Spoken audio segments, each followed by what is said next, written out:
মধ্যপ্রাচ্য সংঘাতে সিআইএর বিভিন্ন স্থাপনা ইরানের হামলার পর নতুন করে আলোচনা এসেছে রাশিয়ার সম্ভাব্য ভূমিকা নিয়ে। একাধিক আন্তর্জাতিক গণমাধ্যমের প্রতিবেদনে দাবি করা হয়েছে, হামলার সময় লক্ষ্যবস্তু শনাক্ত করতে তেহরানকে সহায়তা করে থাকতে পারে মস্কো। এমন অবস্থায় নতুন করে প্রশ্ন উঠেছে, সত্যিই কি পর্দার আড়াল থেকে কলকাঠি নাড়ছে রাশিয়া? বিস্তারিত ডেস্ক রিপোর্টে। ইরানের হামলায় যুক্তরাষ্ট্রের কেন্দ্রীয় গোয়েন্দা সংস্থা সিআইএর স্থাপনা লক্ষ্যবস্তু হওয়ার খবর প্রথম প্রকাশ পায় মধ্যপ্রাচ্য সংঘাতের শুরুর দিকে। যুদ্ধ শুরুর পর গত ৩ মার্চ দ্য ওয়াশিংটন পোস্ট জানায়, সৌদি আরবের রাজধানী রিয়াদে যুক্তরাষ্ট্রের দূতাবাসে থাকা সিআইএর একটি স্টেশন লক্ষ্য করে হামলা চালানো হয়েছিল। এরপর ৬ মার্চ সিএনএন জানায়, উপসাগরীয় অঞ্চলে মার্কিন সেনা সদস্য ও যুদ্ধবিমানের অবস্থান শনাক্ত করতে তেহরানকে সহায়তা করছে মস্কো।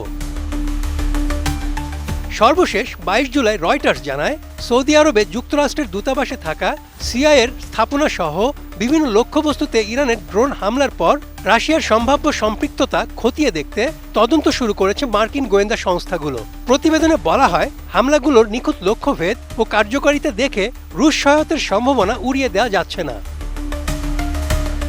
আমি বুঝি নির্মাণের শিল্প, সালাম স্টিল বোঝে ডিউরেবিলিটি। সালাম স্টিল, মোস্ট ডিউরেবল স্টিল। মূলত ২০২২ সালের ফেব্রুয়ারিতে ইউক্রেনে রুশ বাহিনীর আগ্রাসন শুরুর পর থেকেই ইরান ও রাশিয়ার সামরিক সম্পর্ক আরও ঘনিষ্ঠ হয়। সে সময় তেহরান মস্কোকে শাহেদ ড্রোন ও ফাতে 110 ব্যালিস্টিক ক্ষেপণাস্ত্র সরবরাহ করে বলে বিভিন্ন প্রতিবেদনে উল্লেখ করা হয়েছে।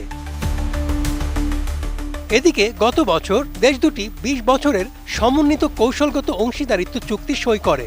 এতে প্রতিরক্ষা সহযোগিতা বাড়ানোর প্রতিশ্রুতি দেওয়া হয়। আল জাজিরার এক প্রতিবেদনে বলা হয়, কোমেতা এম নামে একটি অ্যান্টি জ্যামিং নেভিগেশন ব্যবস্থা সরবরাহ করে রাশিয়া শাহেদ 136 ড্রোনের লক্ষ্যভেদের সক্ষমতা বাড়াতে ইরানকে সহায়তা করেছে বলে অভিযোগ রয়েছে।